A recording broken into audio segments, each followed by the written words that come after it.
le Clovis Samba. Même dans qui va voir Ebélé. Ndeko Dami Kefoula, Sévérine, avec qui 8600 voix. Samba avec qui 3150 voix. Il y a qui 3 millions na 8000. Non, na 8000. Bino sur ma partie na bino premier. Tu vois, il y a qui fait émission nyonso. Bango troisième, biso deuxième. Dossier na biso. Bande konangai. Biso to yebi ressort la souka na député provincial pour nangai Sévérine ezali conseil d'état.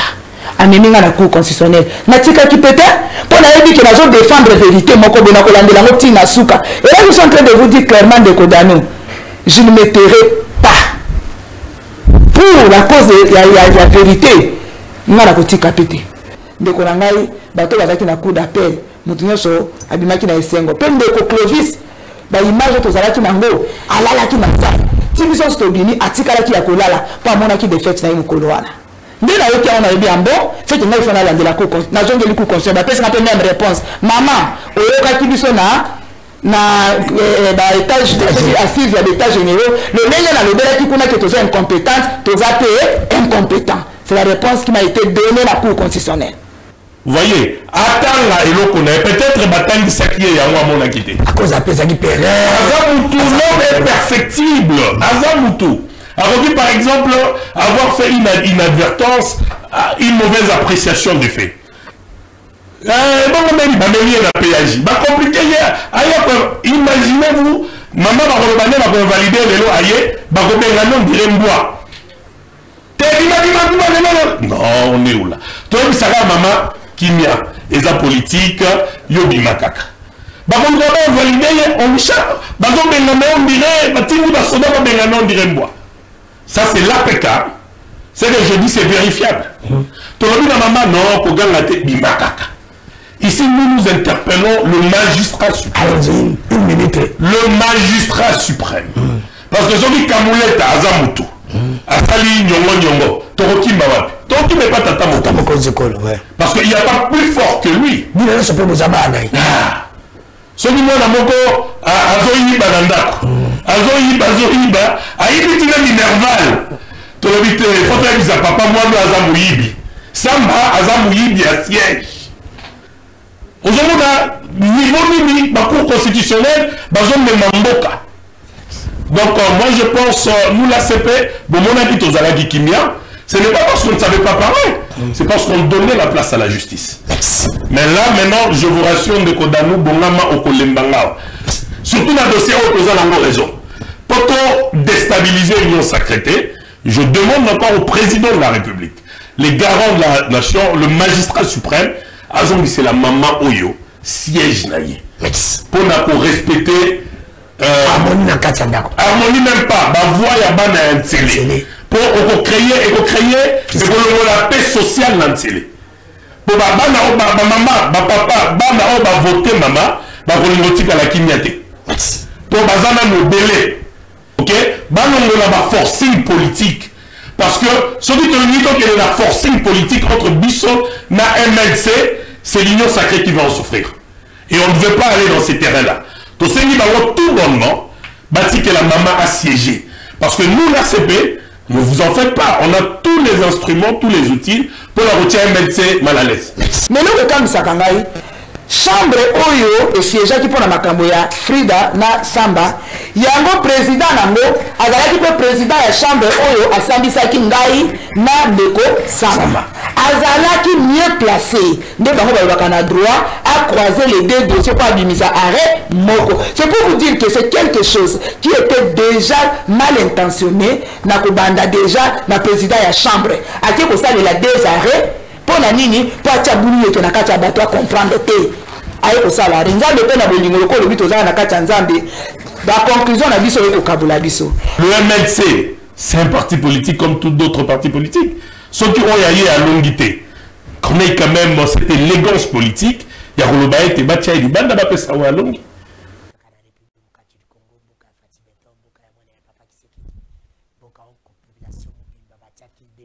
Parti DPC qu'on a pouvoir bako il a biso biloko mibale slogan mibale au batu nyonso bazala kimbana bakanga kina moto état des droits dans les peuples d'abord est-ce que les DPC ça na pouvoir un Congolais sérieux à quoi côté la caméra par le état des droits les peuples d'abord existent les peuples d'abord n'existaient pas l'état de droit existe. Dans le barango, chaque fois, l'émission d'Angaï. À part richesse, il y a diamant, il y a or, il y a couvre, il y a colbat. Oh, RDC, Zanango, tout ça, la richesse, c'est payé à Mibala Kitoko, il y a Mibala Makati, il y a Basa Kitoko. Il y a Basa Makasi, puis tout ça, la richesse, il y a Mouté, Mamabe. Là, il y a pas de problème. Dans mon cas où il y a un téléphone, problème ni botami. RDC, c'est un problème, un problème. Makambo, où ils ont un mot où ceux qui va expliquer. Ce qu'on comprend, c'est pour dire qu'il va expliquer au Mabi. Makambo, il y a un mot où ceux qui va expliquer, on comprend, il faut expliquer au Mabi. Il y a un peu de jeune, un masse camarade, un salarié comédien, il faut formater Congo. Il faut nous abattre dans la nuit, donc il faut abandonner la Congo. Pour Makambo, il y a Mabé et commis et belé dans le Congo.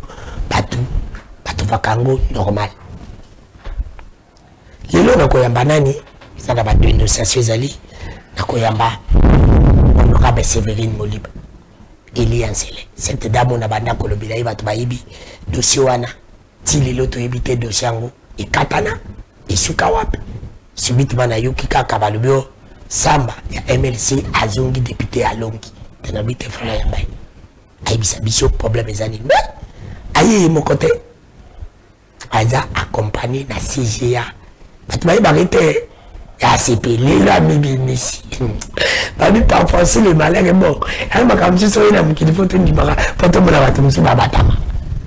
Les loups qui abîmé à le bid, non? Trop c'est trop, faut pas qu'on y sa tata mukonziko, le baya comme il funda. Pas tata mukonziko, le probablement na clair dans les Cambodge. Bokoiba. Maman Kangari Shokende Kobenga papa na chambre de bande kodano bandi. Yebisa bana. Batikana makelele. Balanda journaliste on balanda kana ba anji soki ngana silisi émission popesi bango télécommande batina bango novelas pa prenga et le comme c'est la raté. Merci madame Sévérine Moliba Mbote mbeko kifula boni na kimya ya Nzambe tozali na kimya ya Nzambe tozali ah batu bali bayiba kile madame Sévérine Moliba o alobisi batu madame Sévérine Moliba Zana. Merci ndeko Danu Kefula. Tala min kabela na wana. Mo commissaire Koloba Obi journaliste oyo Nzambe alandaka. Nakasi lelo. Tozana Nzambe katikati na biso. Ya somo olobi dossier oyo banda Koloba yango banda kala. Nani Koloba na yoke dossier oyo olobi yango lelo esali mbula mobimba. Lelo le 18 avril pour dossier yango banda ki le 17 avril. C'est-à-dire tozana une année et un jour lelo. Au banda kolobela mo titi mais Nana Sévérine nga mona na kate ba yoka kaka ba mituna kame yango likambo ndeko Danu Kefula loba kaka zongela ka bandelaka nde likambo si la kate yango lelo na lobi ngamoko na ya koloba po esika Nzambe azali sango yango kenda ka musika nakanisi ke sango na lelo likambo ngo lelo na niko tinda ngo musika ti na suka place oyo solution ya makambo nyonso ya République démocratique ya Congo ezalaka yango ngape na yebo sema lelo ngata biso na poko ya lelo na senyi mama Denise place azali atana papa bazana biso dongo na Nzambe po bayoka oyo eza koleka katikati na biso. Merci, je profite aussi de cette occasion quand même pour dire merci à maman Denise, la monnaie vidéo moko maman de fondation Kende ko ide bandeko bazwaki bazikisa ki mama puta nani na libongo awa ba dépôt na bango izika ki fondation Denise ya Kero et da ki bango. Merci maman Denise, malamu salimi o Danu Kefula lingaka bilota na lobi malamu na lobiti. C'est pour te dire que si malamu ezali na koloba. Merci la fondation Denise ya Kero nous encourage nous a conseillé comme maman la de la dossier au kota yango et cause la malamu mingi. Maman Sévérine Moliba honorable bandeko balobi balancele balobi ba vota kiyo député mais oza conseiller nini oza conseiller kaka balancele batu musuku balobi ko Danu na bundi kombana balobi ni na ngwesi la kate atambula loyi bandaki pesili élection inanimé ninga pasa gagner élection abitike na ikase Congo pe ko kufana ngote batu kabaza komituna dossier vraiment ils nini la pesio 10 minutes pour ça biso synthèse avant nazwa CGA parti politique na bino asipi. Merci ndeko Danu Kefula na yoki yo na landi yo na bokebi mingi lelo mama Sévérine na ye Sévérine aza nani nasepelaka koloba na bato ke nabengami na kombo ya docteur Sévérine Moliba. Docteur Sévérine Moliba awa na ye na kati ya etando na yo lokola monganga te mais na ye lokola mama na kati ya politique lelo na ye lokola motindami ya bana nsele ya solo bana nsele baza komituna ebele mais likambo ya biso ekomi wapi mingi bazoyeba te na ye lelo kolobaki na bana na ngai ya nsele balanda bayoka na bozindo likambo na biso tokomi nango wapi omoni ngai moko na ye na CGA na ngai na ye oyo azali chargé de questions politiques ya parti yango aye po toye makambo etali politique mais na ye nga moko te komona nga moko nsima na ngai etuluku ya bamama bazali parce que balobi nous sommes mobilisés pour cette cause là bamama bazali nsima na ngai balobi nga na ye nde korepresente bango nyonso baza na nsima na ngai dossier na biso ezali nini papa danu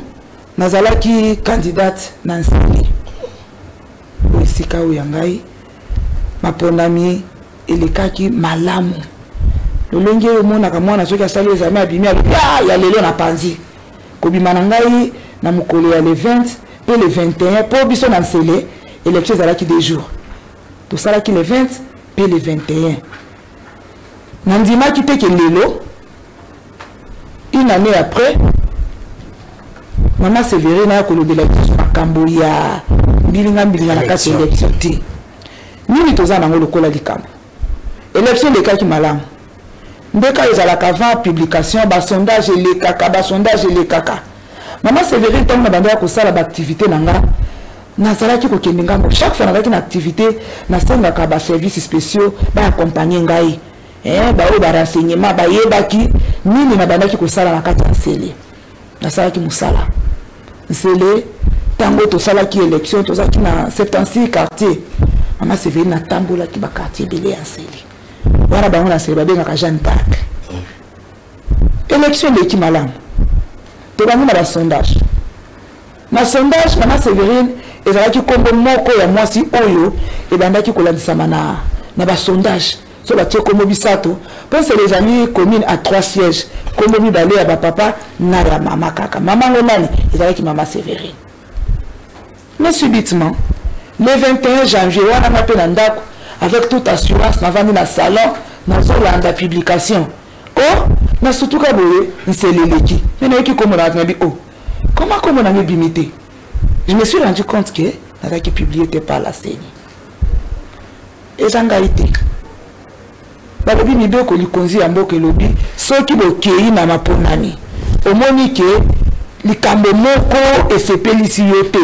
na nzela ya justice yango nga mpe nasalaki nde tokendaki biso na tiango cour d'appel ya Matete nde yambaki biso lokola baprovinciaux nakendaki mpe kokotisa recours wana nakei na cour d'appel ya Matete nakendaki contre parti politique moko ya mboka oyo MLC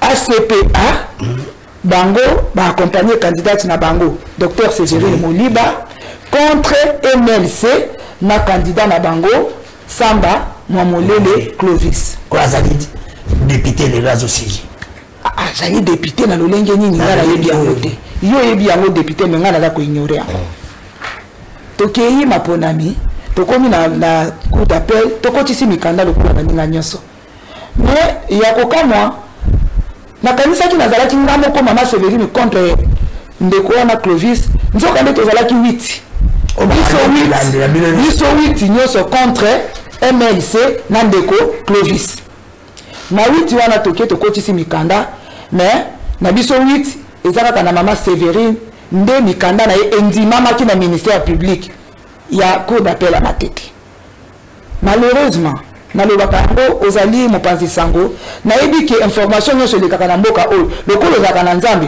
se koyebaka te nyonso mokolo prononcé ya kotanga makambo tosalaki na cour d'appel nde toyoki nungu bandi kobima oh non nde eza wana mibeko moko euti na ngomba balobi batanga kaka oyo ekomamaki na CENI oyo nyonso cour d'appel alobi po mokolo tosalaki tolekaki na audience ndeko na ngai bato bazalaki na cour d'appel moto nyonso abimaki na esengo mpe ndeko Clovis baimage tozalaki nango alalaki na sai ti biso tobini atikalaki ya kolala mpo amonaki defete na ye mokolo wana mokolo aprononce balobi mibeko epesami na ngomba mpe nayebi bolandaki yango wapi boyebi pete non toyokaki na ngomba moko parceke toyebaki yango te mena nsima mikolo tomoni na ngambo ya cour de cassation babandi koleka na baetandoi te na baradio mpona kodementir kolobaki bakoseli biso makambo parce que on dirait kombo na ye nde etangamaki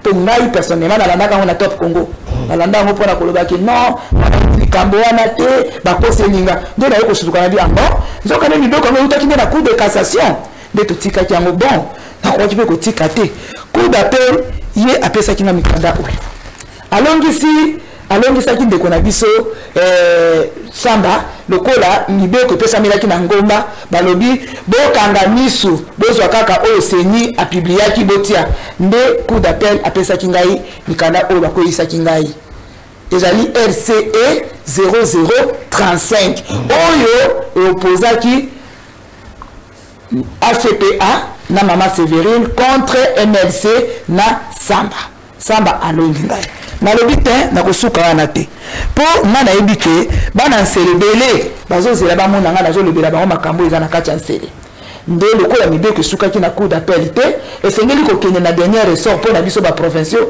ezali conseil d'état nde nakendaki na conseil d'état na conseil d'état mpo nakoma kuna nakendaki maboko pamba te nakotisaki requête na ngai oyo nakotisaki na conseil d'état yango oyo nalobaki ngai moko ya ba ACPA na ye kofunda likambo oyo nazwi ntina nango te requête ekotaki na conseil d'état yango oyo na conseil d'état tokei tokomi kuna bandeko witi tozalaki na bango balengi na bango balobi tokokenda biso conseil d'état te me nakendaki mpe nga moko te tokendaki mibale nzoka nde ekomaki bitumba bamama mibale contre papa toki bamama mibale mama wana ye azali na regroupement ya AAP kombe na ye Mama Frida Mouchi ye contre Samba na MLC biso pe ACPA na Dr Sévérine contre Samba tokomi mibale de regroupement contre Samba tokotisi mikanda na conseil d'état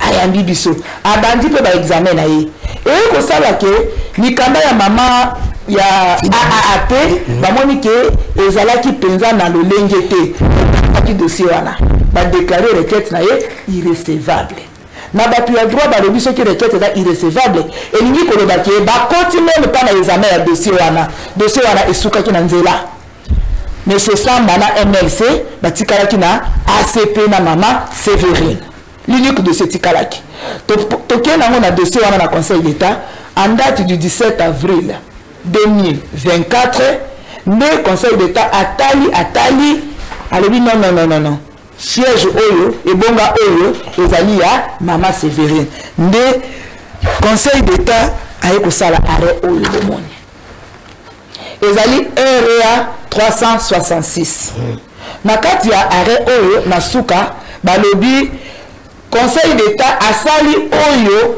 cour d'appel akokaki kosala te yango aboyi décision ya cour d'appel alongoli ndeko Samba pe apesi ebonga ya nsele définitivement na Dr Sévérine Moliba are nanga ya conseil d'état yango yo bomoni ndeko Kefula mukolo kaka décision wana ekweyaki nde mukolo pasi nange bandaki na kati ya ville ya Kinshasa comment ça kaka mukolo wana babena sebandi batu basangani non il faut invalider mama wana mais conseil d'état lui mais boza ko sena to invalider ye na raison nini pour moto bile boza ko appuyer sur basima exact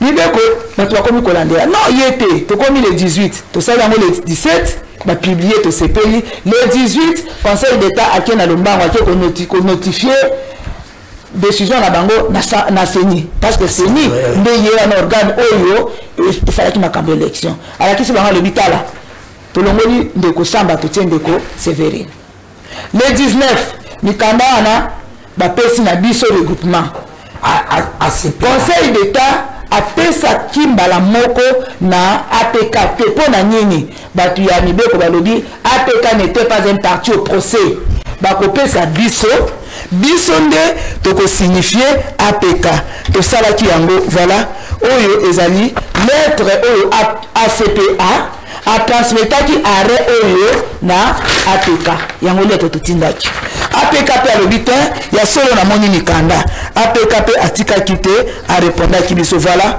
oyo réponse ya APK apesaki Dr Sévérine Akolobake tondimi mikanda na yo toza kobongisa po to valider yo ndeko Sévérine nasukaki wana nazeli namoni après le 22 parce que arrêt apesaki biso mo le 22 le 17 ezalaki notification de balobi na kango ya bango batadwa balobi notification d'un arrêt sur dispositif mais le 22 baye kopesa biso officiellement arrêt oyo moni arrêt wana pe ba signifier ngo partout na ba compétence nyonso oyo esengeli na mboka na biso na Kinshasa biso pe comme d'habitude yango to signifier ki to transmettre ki na APK na zeli le 23 le 24 le 25 na yoki mbela ya APK te na le bitin na assemblée provinciale bengi ngate mais le 29 ezana élection ya ba gouverneur et puis ba sénateur ngamoko na comité na APK na moni président Lévi o yazali président ya assemblée provinciale na moni ye na poser problème na le président mikanda na nga ekomela ki yo déjà mais ndenge nini ti lelo déjà ko benga nga pour la validation mais dans 4 jours il y aura élection il y a ba gouverneur alors non maman il faut mikanda na ya seni ekomela biso a na lobi OK na yoki ngambo ko pela kimi mbango na seni provincial na kiko mila kisa na lobi mais ndenge nini botini mikanda na ngate abengi pe seni national na miso na nga ba lobi il faut ko sala mbango to ça déjà na contentieux na ACPA na pour na maponani ya bureau définitif bo si sali kama mama wana na pesi na assurance balobi maman toko valider yo samedi lundi il faut le kana validation samedi wana na yepe nde ba prometa kinga balobi te ba ko valider le lote to mikanda na yo e comité na tout le comité ndenge ba bité il faut seni atinda lettre ngala lobi likambo te yaka le 29 jour ya élection toko joie même 30 à 1 heure du temps to valider yo pour participer na élection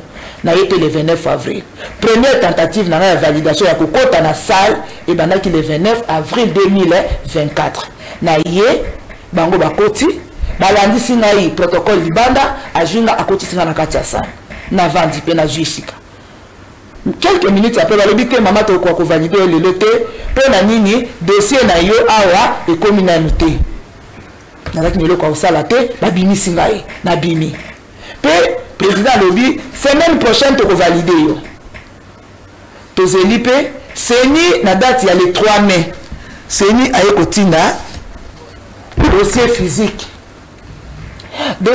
lettre oyo soko tali na concerne balobi transmission du dossier physique de madame Sévérine Moliba virgule l'élu de l'Ancélé ezangate ezali seni oyo azalaki organe oyo aorganisaki l'élection nde atali mikanda oyo utaki na conseil d'état nde alobi voilà dossier oyo ya mama bonjour yango pour remplacer na dossier ya Samba Mwamulele le 3 mai seni atini mikanda na ngai le 8 mai assemblée provinciale a eu programmé deuxième plénière babengi nga comme d'habitude na yepe bakoti singa la salle na plénière na koti quelques minutes après comme bazui lisusu likanisa koloba te maman to ko valider le loté pour il faut ba créer commission spéciale wana eza pour ka état la mikanda yotaki seni soki ya solo Moliba o bazo le ndeye oyo akoteki mikanda na seni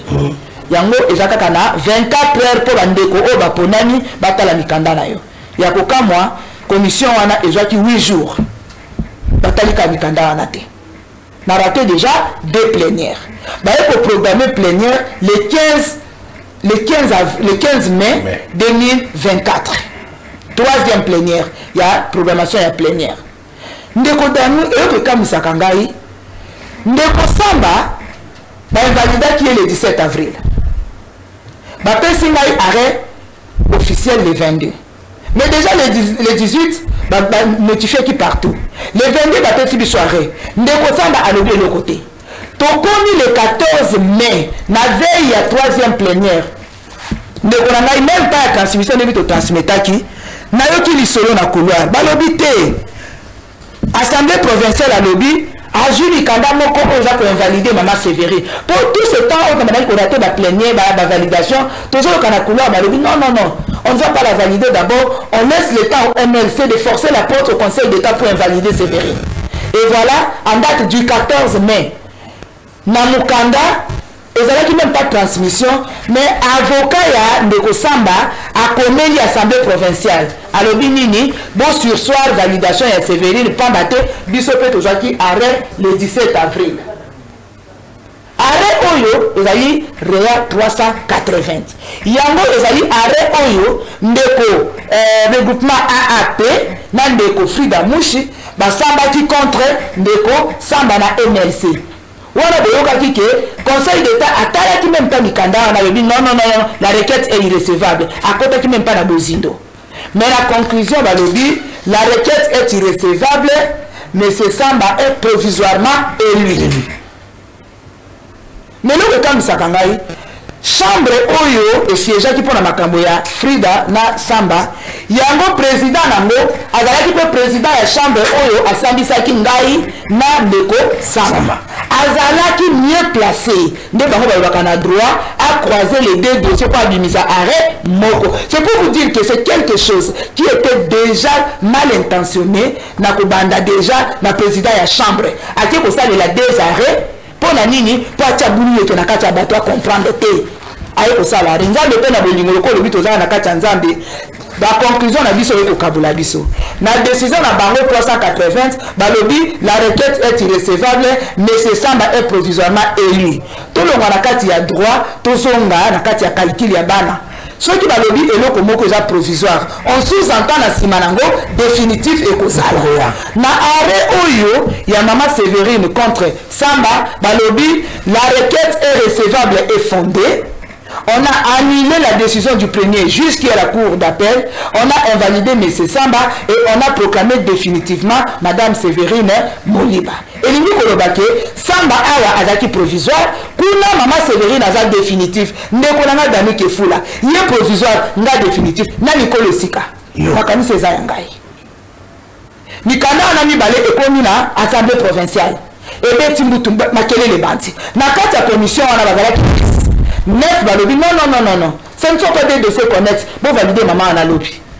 Président de la commission a dit non. Ezali, il va remis balé to ça la té. Bref, ba ko reporter plénière wana na date ya le 20. Bazeli pe le 20, bazu pe moya ko invalider ngaité. Balobi na to komi le 20 balobi date ultérieure. Si ba tie le 31 mai. To komi le 31 mai, machine ezaki bloquée na place wana. Na suka ki wana pété. Na zongeli conseil d'état. Na lobi na bino botenga na confusion. Bino bo publier ngai définitivement. Mais na yoki aremo ko ndiko pesa na désordre na assemblée provinciale. Conseil d'état pe atali le bitin, likambo ana biso to yeba bongo te. Conseil d'état a ko statuer ko tala les deux arrêts. Conseil d'état ko pesa biso mukanda oyo. Aye pe ko signifier ngo partout. Mukanda oyo il a qui notifier na ba tunyoso. Alobi non. Il n'y a pas une contradiction entre les deux arrêts. Requête ya Frida ezalaki irrécevable. Le seul arrêt qui reste et demeure en considération n'est que l'arrêt sous le 366 au Ezali opposé Sévérine contre Samba, MNC contre ACPA. Déclarant définitivement. Et qu'on déclarer non et déclarer en définitivement. Tout le monde bon, Nikambo et Sili. Tous les assemblées provinciales, il y a un dilatoire. Pour l'avocat de la Kolobake, en sa totalité, n'a pas raté 11 plénières. 6 plénières ont été programmées, bengi yo au côté na salle bengani yo. 5 plénières programmées, on a estimité, reporté. Au total, ça fait combien? 11 plénières. Si tu as la 9e plénière, bataille na komi na souka habité. Bon bloqué de ces langailles, nous avons continué à ministre de la Justice et à Sika, na kimi na on a fait comme on a ministre de la Justice. Il y a un mandat pour interpeller. Le ministre de la Justice il est là pour la justice des pauvres et des faibles. Maintenant, nous avons tout naï. mikanda oyo ekomeli na komeli 3 fois ministre de justice azoyoka ngai na komelaki ye 3 fois pe ayambi nga déjà 2 fois atali mpe mikanda na nga 3 fois ye azali mpo na justice mais justice wana ya bapauvre eza te ya bafaible eza te balobi te ekomi la loi du plus fort atali mikanda aconvoqué bureau ya président alobi non assemblée provinciale boya qu'est-ce qui se passe bango balobi non il y a une main noire derrière le dossier ministre alobi non on ne peut pas parler d'une main noire devant une décision judiciaire. Bref, ils se sont mis d'accord dès la rentrée parlementaire. N'a besoin d'une avis pour valider maman. Et sous quand il a 4 il y a bureau président Lévi a levé qui a un liboso ya micro toyoka qui a moto tangaki que dès la rentrée parlementaire to tu ko silisa likambo oyo banaki ko tia biso mobulu ministre silisa moto ko valider maman. Na vandi na kina na lobi na zela bango bazana congé tango ba ko zonga na jeu sika na ngai.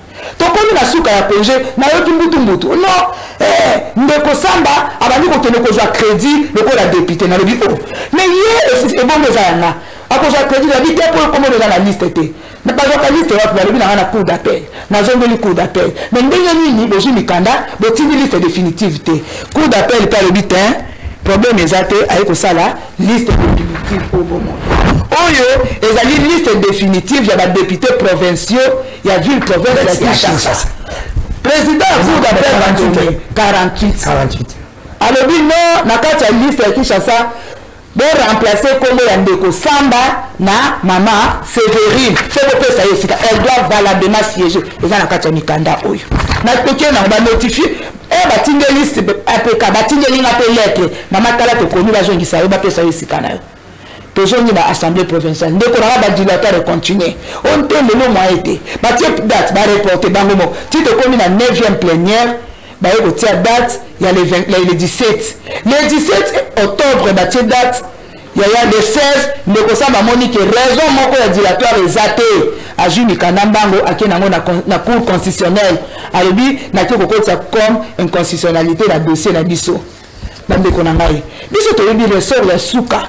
Na député provincial pour Nangaï Sévérine ezali conseil d'état ameminga na cour constitutionnelle na tika ki peut pour na yebi que nazo défendre vérité moko bona ko landela ngoti na suka et là je suis en train de vous dire clairement de Kodano je ne me tairai pas pour la cause de la vérité ngala ko tika pété ba mama na timana ba lobi toko kanga munoko te pour na tina parce que moko ngambo ka lobi ni na lobi ba mama ba kombama tango ba mama siège wa boto les a Sévérine ka te ba mama nyosha Kinshasa ba mama nyosha RDC ba lobi ezali siège mais c'est toujours landelango ndeto kendaki na kepe na landiti na cour constitutionnelle na landaki na cour constitutionnelle même de Kosamba Yemoko akelaki alobi non akelaki na cour constitutionnelle alobi na yende pour bloquer validation alobaki te que na ye pour récupérer place alobi je sais que je n'aurai pas gain de cause mais na yende pour bloquer validation ya mama oyo kozala le 17 na tuni wonde boko yamba yende yandi te bito na biso greffe to koyamba na tikipe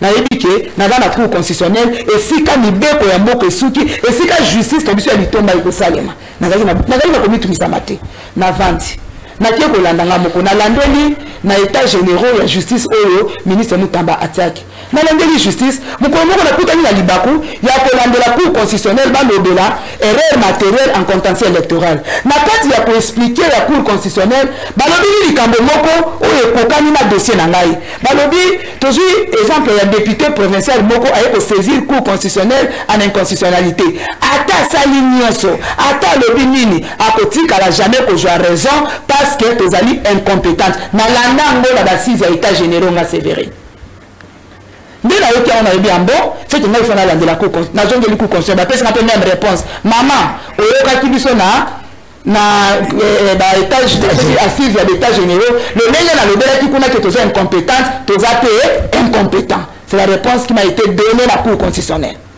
Mais maman yeba to ko souffrir muke parce que to dans la juge ni balé bazate ti président de la république a nommé bango o ko souffrir moi muke mais landela parce que exemple na okaka dilatoire na meki ko landela na koti et simakité ba kepe congé na bango na zeli ba nommé ba juge wana ba nommé ba juge na landela dossier subitement na date ya le 21 mars 2025 na yoki ba lobi non verdict ekoi balongoli Sévérine bazongisi ebonga na ndeko Samba na lobi oh Cour constitutionnelle a le besoin incompétence. Lelo a commis compétence na dossier Oyo, Conseil d'État si a tranchaki. Na luki koyeba, ba commis compétence na likamoni, ba lobité, ba monique, arrêt na yo à Conseil d'État est inconstitutionnel. Inconstitutionnel pour la nini. Oh non, il y a eu 2 arrêts contradictoires. On a dit, mais comment juge Nangaï et Zalaki, Conseil d'État, a tranché, a l'université de notre non, Toyebi Wanate, arrêt Toyebi, REA 366. Mais il y a cours constitutionnel, où il y a Sandi Sakibi sauté, à Tende Kolobake, arrêt Wana et Zali inconstitutionnel parce qu'il y a 2 arrêts contradictoires. Et puis à l'hôpital, élection, vote, il faut que la population va voter. Mais il faut que ça soit constant pour le Bayango. Tout à la vision de l'Angola. Maman Sévérine n'a tamboli na bakati ya nsele o ba yebinga na komo ya Jeanne d'Arc. O ngana le baka ndeko samba na nsele. Ba o pela ba vani na nsele ba yebiye azali na kinkole. Le ndenge ka azala kana kinkole atikali na kinkole. To yebeli ndeko samba muntu ya yebi electorat na nsele. Ayebi ke so ba lebi ba voter ndeko samba ezala kana kinkole na kati ya bakati kuna ya ba ile na kati ya mai kuna. Malheureusement ba le ba ki pona yete chance. Inondation salemaki ba votant de kosamba na ba boatu et nga na banaki kolandela ba PV pourquoi parce que na banaki kotala ba député kala na kala na ba auto zo kena kokokana yango na banda kolandela même ba voya de kosamba na kati ya mai kuna place ezalaki yango na ye Conseil d'État ara Cour constitutionnelle a rendre décision na ye yango yo bomoni alobi alongoli ngai akotisi ndeko samba parce que le conseil biso passe makasi o ngara ye ko le déjà nini arrêt à Cour constitutionnelle yangoyo. Na Conseil d'État contradiction zalaki balobi entre arrêt REA 380 na REA 366. Ce qui balobi arrêt ezali inconstitutionnel ya Sévérine. Mais bango bazui batie ko zongi sandeko samba na arrêt oyo ya Cour d'appel. Oyo kutu opposaki ngaite arrêt oyo ezali RCE 0050. Arrêt oyo ezali opposé AAP na ndeko Frida Mouche contre MLC na ndeko Samba. Yango ndeko Danike Fula. Cour constitutionnelle ezali place oyo tokoki kozwa solution na makambo nyonso ya suka oyo etali justice. Nayebi te naza kotuna bandeko bazuzi nyonso oyo bayebi likanda. Est-ce que likambo oyo etali ACPA contre MLC bakokoti sandeko Samba na likanda oyo opposé Frida Mouche na AAP contre MLC yango na yekotuna bino likambo yango wana na yekoloba likambo oyo po papa mokonzi esika azali ayoka ngai atala ye moko na bokebi atuna Cour constitutionnelle nini eza koleka selo na kati ya décision oyo. Merci. Constitution wana si j'ai un abino pays après sa explication en tant que parti politique. Mais dernière question à nous à la bref. ACPA parti politique n'a pas été qui sait. Monsieur la question est deuxième. MLC peut-être qui sait. MLC est la troisième. Parce que y en a de Clovis Samba. N'a pas qui va voir et belé. Ndeko Danike Fula, Sévérine, avec na 8600 voix. Samba avec na 3150 voix.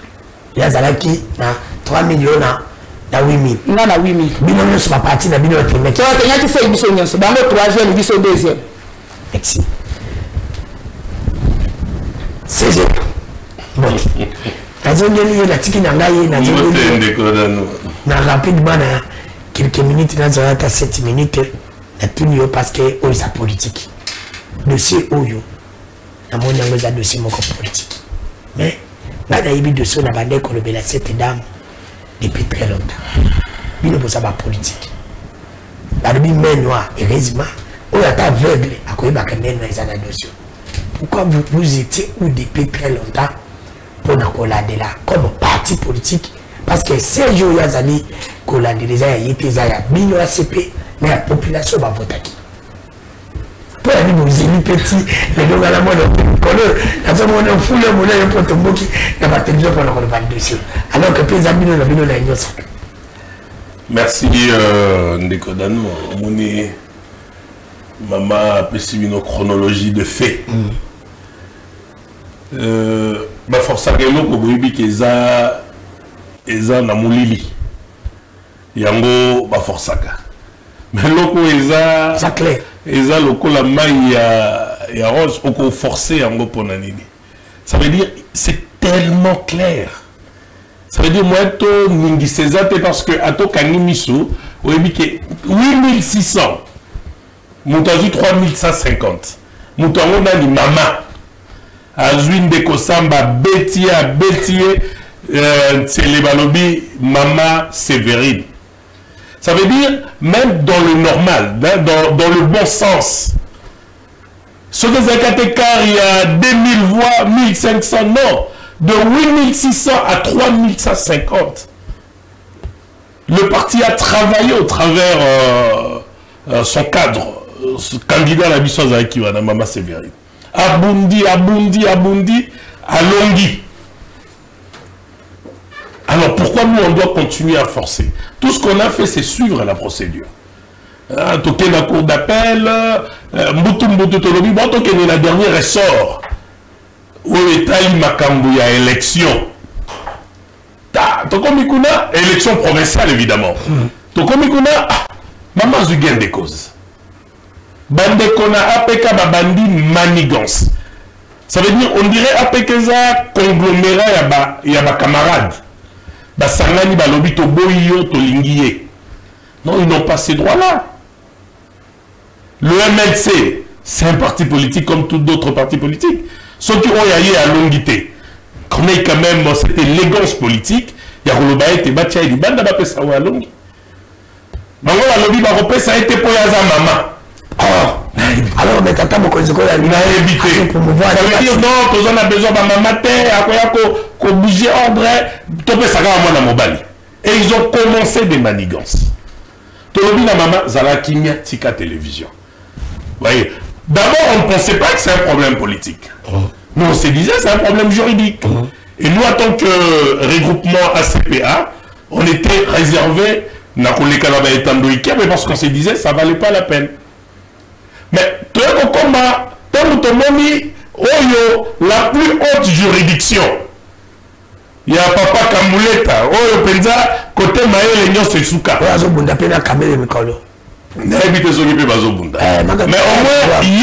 quand on développe qu'il y a même si maman non a kendé, problème est athée. Non, il n'y a pas de débat.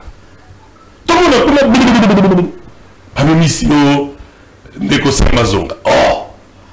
Sur base de quoi balobé y a une constitutionnalité. Tolobi te oye komi maseki. Vous voyez, même le bamoni to vandi kimia, to zabisonyo son la famille politique moko, ba ko sakana na bisote. Mais pour aller boyebisa ko chef na binote tata Mokonziko, fallait boyebisa parce que c'est comme si tata Mokonziko aibi makamote pour la lingue état des droits. Mokonzazo bunda mboke tambola na ndenge sengeli. On ne peut pas continuer à charger les chefs de l'État. Na babiloko ezakir. Kamuleta, c'est les sommets. Kamuleta, on sait la BRR à un jugement au hôtel. Je préfère encore ma juge Yassé à ma cour d'appel. Oui, c'est les sommets. C'est-à-dire, crédibilité à justice pour Bimbevani na Moutunae. Mais de rendu comme ça, mais ça nous écœure, c'est pas normal. Donc on dit qu'on comprend, bah toi, cour d'appel, mais pas à ce niveau-là. Au sali rendu, mon sali exécution, on peut être un sali rendu. Mais on est où là?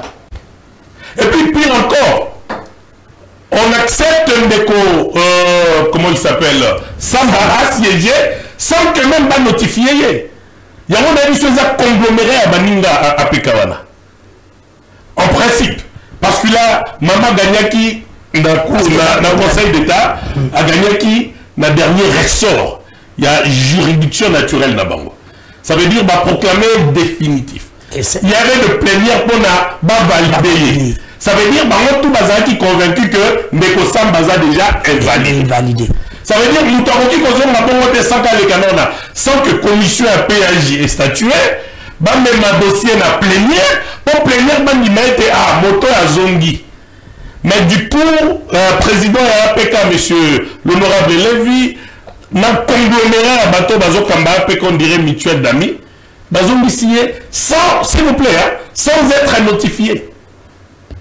Batalika la télévision, conseil cour constitutionnel et PSI, la télévision.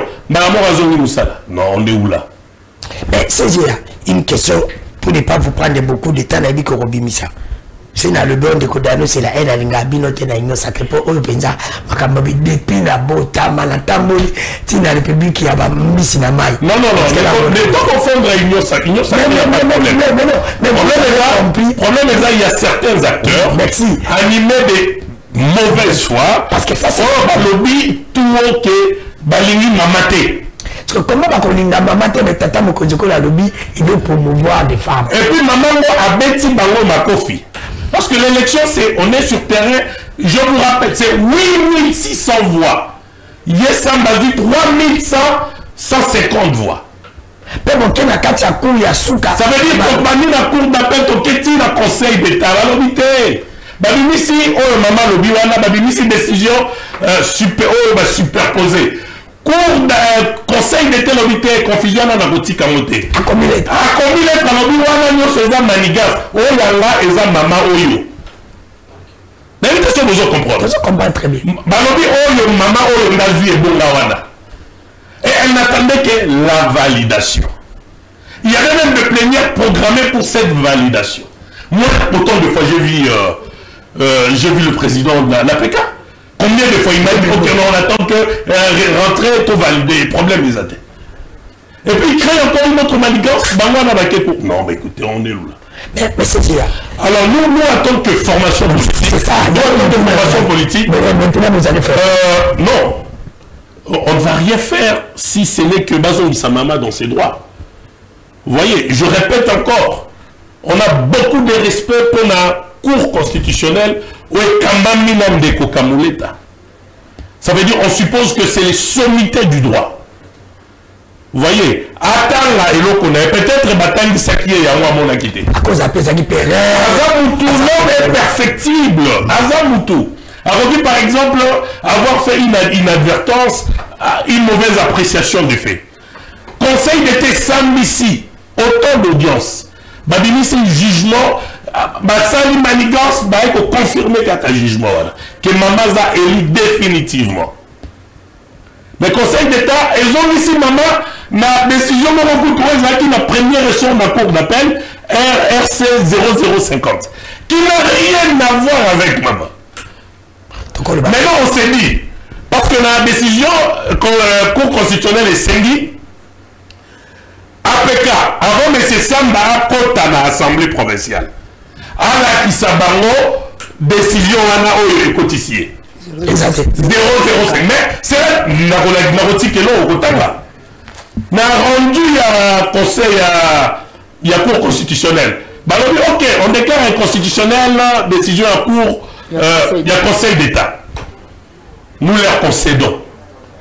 Mais dans le pays, pour un compte à la APK, il y a M. Samba, Aya, et pas le président et l'Assemblée provinciale. À la Kisaya Lobby, décision, ils ont dit RC 0050. RC 0050 n'a rien à voir avec la Cour constitutionnelle. Au moment d'un niveau de juridiction, conseil, il y a Cour constitutionnelle, la précipitation. Tout ça fait pourquoi? Parce que on ne veut pas avoir une femme. Sur 48, mais il y a un groupe d'individus. Il y a un groupe, le MLC qu'on sort, Bassangani. Balobi moi na moi ça kokota wate.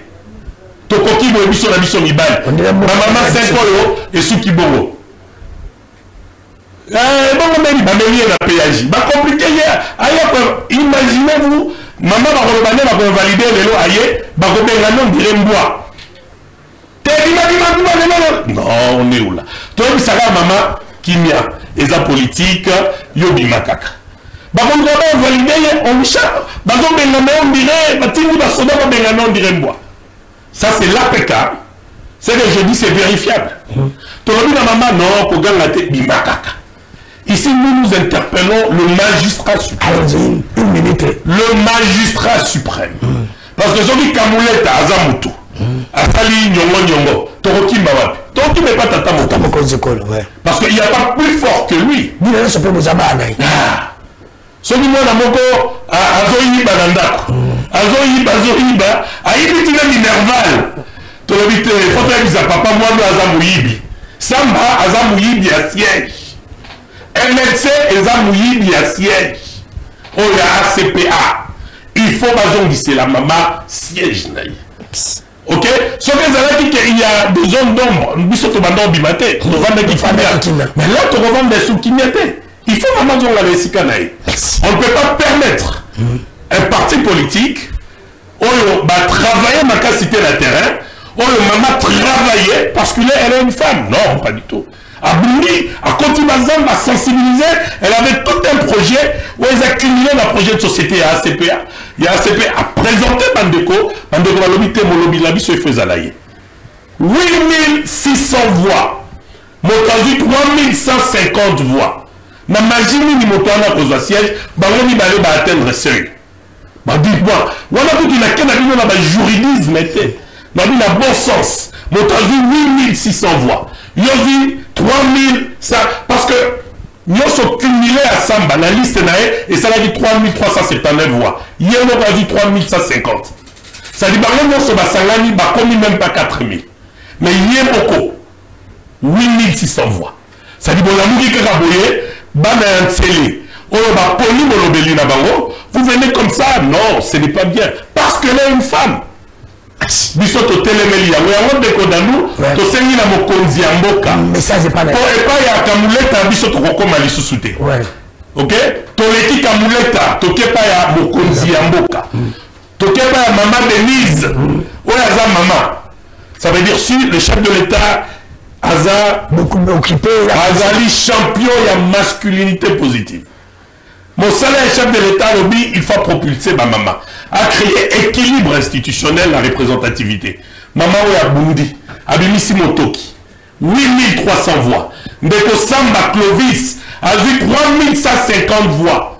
Le bon sens voudrait, c'est la maman ou le siège naïe. Respecter opinion, respecter ma voix et ma télé. Ok, on a la forcing politique parce que ce qui est la forcing politique entre Bissot et MLC, c'est l'union sacrée qui va en souffrir. Et on ne veut pas aller dans ces terrains-là. Donc c'est tout bonnement, que la maman a siégé. Parce que nous, l'ACP, ne vous en faites pas. On a tous les instruments, tous les outils pour la retirer MLC mal à l'aise. Surtout dans le dossier opposant la raison. Pour déstabiliser l'union sacrée, je demande encore au président de la République, les garants de la nation, le magistrat suprême, c'est la maman Oyo, siège naïe. Pour respecter harmonie même pas, ma voix y a ban télé. Pour créer la paix sociale dans télé. Pour maman, papa, voter maman, à la kimyate. Pour bazana nos délais, 8600 voix. Clovis Samba, 3150 voix. Donc, allez-y comprendre. Alors, le bon sens voudrait, Mokonzamboka Atala Yango, pour te permettre Kimia Ezala. Et je termine dans le Kodanou, la plateau Nayo, n'a posé la président Lévi. Atika Kozala, suite, il y a aspiration politique, il y a bateau. Ok? Azala, président, il y a APK, avec des aspirations réelles. Azala, au milieu des villages. Atika Kola, ta casquette politique, il y a favoritisme. Les hommes au sala baché walate. Bakino baché à Kamba institution là, pour le juste milieu. Cour constitutionnel au pont de Kola Zonga à la Kisabino décision de RC 0050. Monsieur Samba a mesure avec sa décision là, parce que cette décision ne l'engage pas, ne les concerne nullement. Et cette décision à Maman Frida, et ça y était. Aujourd'hui, niveau mini, la Cour constitutionnelle, bazon de Mamboka. Donc, moi je pense, nous l'ACP, bon, mon avis, aux Alagi Kimia, ce n'est pas parce qu'on ne savait pas parler, c'est parce qu'on donnait la place à la justice. Mais là, maintenant, je vous rassure de Kodanou, Bongama Okolembanga, jusqu'à ce que Maman ou la reçoit, a reçu la siège naïe. Ce qui te reçoit à 2 ans, tu le belaka, il camboua biso na ACP, tu le belaka. Ce qui te reçoit biso 5 ans, si Maman Oyo, na Congo ya ba Maman Nyoso, a reçu la esika naïe, et puis le droit sera réellement dit. Merci. C'est à maman Tosilisi, tu as dit ça dans un élément encore, la question 1 minute. En tant que maman, ou 30 secondes, opesa message moko pa maman Denise okobisa ini. Merci ndeko Dano Kefula. Nalingi koloba na maman Denise boye. Siège oyo babotoli. Siège oyo MLC ala kotambola nango likolo ezali ya maman Sévérine kaka te mais ezali ya ba maman nyonso. Lokola yeto azali maman elingi koloba ke siège na ye. Yango na kosenga na ye maman. Na yebi ke ba papa akokipe kobosana.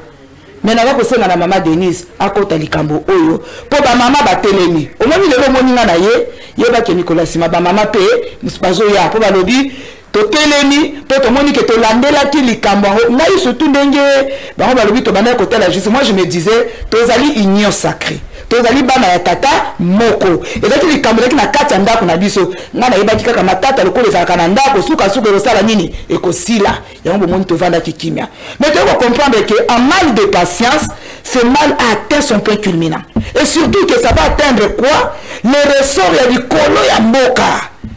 Et puis, c'est quoi? J'étais rassuré par Bango sur la cour constitutionnelle. Nous avons le babou, Bango sur on a contacté par la Bango, tout na Bango, Bayebi. Réponse ma pesaïna. Maman, sois calme. Nous sommes contactés avec Tiko Banana, maman. Cour constitutionnelle et que ta justice a sécaté. La cour constitutionnelle ne va pas mettre une nouvelle justice. Réponse à la nyoso. Na joie que la cour constitutionnelle. Il y a un lobby, hein, Babo Sani. Na meki kotanga requête ya ndeko samba kotsaki na cour constitutionnelle na sekaki na lobi oh même la cour constitutionnelle on n'a pas eu le temps ya kosala bango moko arrêt décision o ba tie na suka ezali oyo ba avocat ya samba basengaki na kati ya requête ndeko na phrase nam bazui sujet verbe na complément yango ndeka na kati ya arrêt ya cour constitutionnelle ngai arrêt ya RCE 50 etali na ngonga te. Yango moni likambo se jana biso alobi nefe ke langai samba na moni a siéger le 29 a koti APK mais wana kutu bazaki notifié te ndeko Danu limbisa na sala kaka mo analyse mukie pona la kisayo ke protocole za na kati ya likambo ndeko samba alobi Sévérine a ju siège na ngai OK to kenaki contentieux pona ni contentieux za la kapo muta sepeli te na makamba seni na la kenaki contentieux pona lobi ba voix o ba pesi na eza ya ngate yango na kendaki na contentieux to komi kuna likambo leki ndeko samba to sambi abandi ko landeli dossier une année na kanisi mokolo une année ba ko pesa yo raison okokene mbango na kozwa lokasa o ya report ko notifiango mais akokamwa ndeko samba ti baranda verdict le 21 mars ni bavocat batikala ko tene ko jare wana te pour bazala notifier ba notifier APK batikala ko sala mo jamais arrêt o moni ti ebini ngai maman Sévérine na kena le bité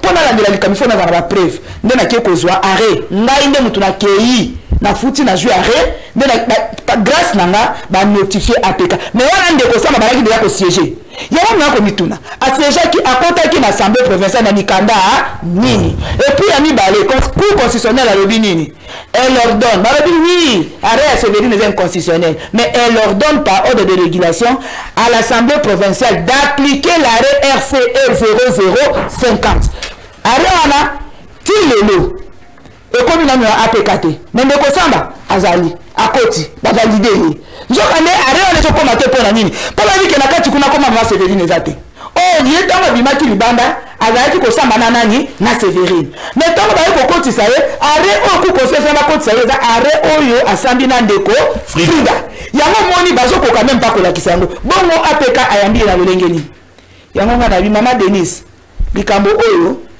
to bagaki na kati ya mulili mais lelo to bimi na ko lembaranga te merci beaucoup maman Denise ko la te o ko jama kelele chaque jour pour maman balobi eza siège na biso merci na bande ko nyoso balanda ki biso dossier oyo bolandi na bande ko lobango ozu éclaircissement na kokotango pe na kolandela ngo tina suka lelo natiki bango na boye ko tuna mitune bele bolandi nga très bien natiki bango baloba pe ba bombi naza pe na ba audio ya makasi ya dossier pona yebi et monsieur Koyana Kosenga na président Lévi Mbuta vous êtes pasteur naïbe depuis plus de 12 ans nabande Koyamba comme pasteur tu es intelligent tu es honnête l'honnêteté intellectuelle et mon anakala biloka je ne pense pas qu'il y ait un député elle pas un député robo ya muninga pile bigo botsala bolandela mibiko tina suka tolingi kina maman Denise au côté la rabati c'est une dame tata mukonzi ko lingi ta du doigt voilà biloka boy tolingi ngote merci Tous en transition dans un décor équateur pendant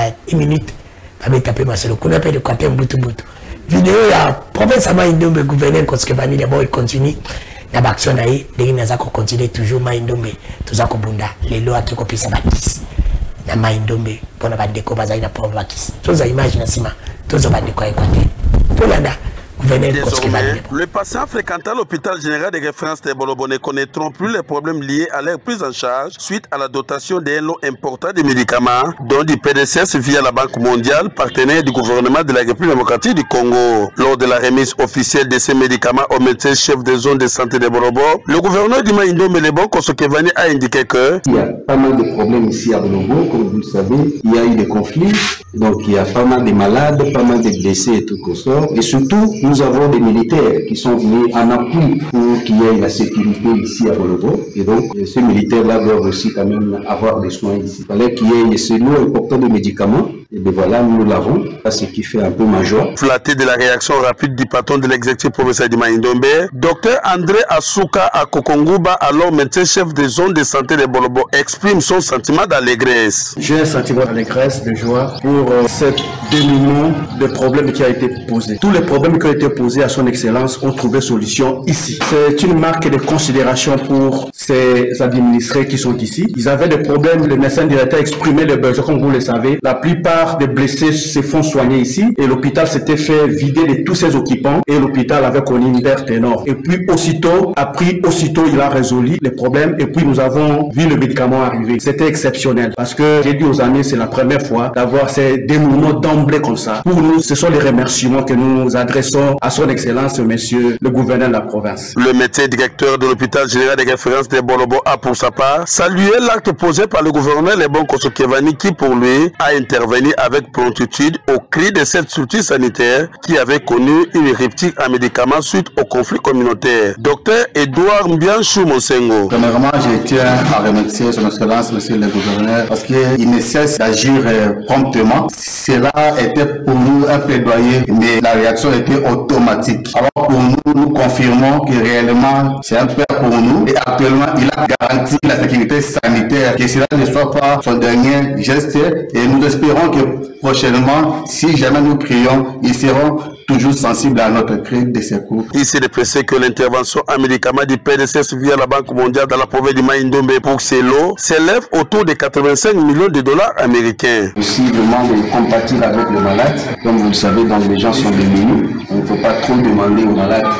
Donc, quand ils n'ont rien, parce qu'il y a beaucoup qui ont perdu leurs biens.